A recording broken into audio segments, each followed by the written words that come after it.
Pete Carroll, he's legendary. And then I spent a lot of time with Pete. I spent essentially 7 years with Pete, 6 at USC and 1 in the NFL. And Pete is one of the greatest leaders, right? He chose to do things his way. And I've learned a lot about consistency and how you show up.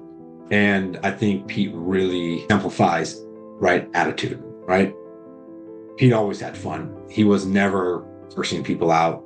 He was always trying to figure out how do you do it better than it's been done before, right? And it wasn't, I'm going to grind you to the ground.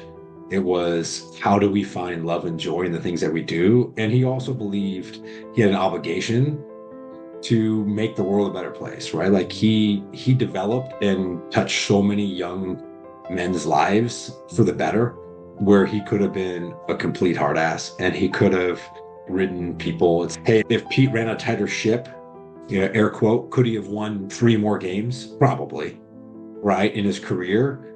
But he would have had an immensely lower impact in the world. One of Pete's lines is, do it better than it's ever been done before. I never remember Pete showing up with low energy. I knew what I was going to get on Monday, on Tuesday, on Wednesday, on game day. And I think that's a really valuable leadership trait that I've tried to embody pretty deeply, because it made it so easy to show up and play for him when you knew what you're going to get, whether you won, lost, draw, had a great play, didn't have a great play, you knew what to expect. He chose to show up that way, even sometimes when it was hard. Because as a leader, when you know what to expect from somebody, it makes it a lot easier to follow that leader, right? And if you don't know what to expect, then you're always guessing, and it's a much harder situation to be in. So it goes back to these 2 words that I think a lot about, that my dad talked a lot about, was there are things in your life that are really important. The things in your life that you can control.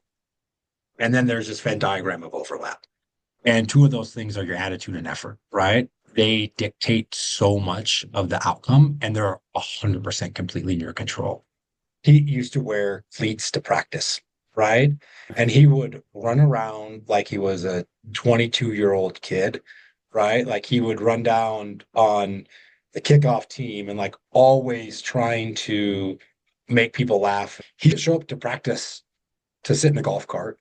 He showed up in practice to like coach and be with the players and be in the weeds and have interest. And like that to me was like, hey, you're willing to do those things, because what head coach is putting on cleats to run around practice with the players, right? And bringing energy and passion and joy.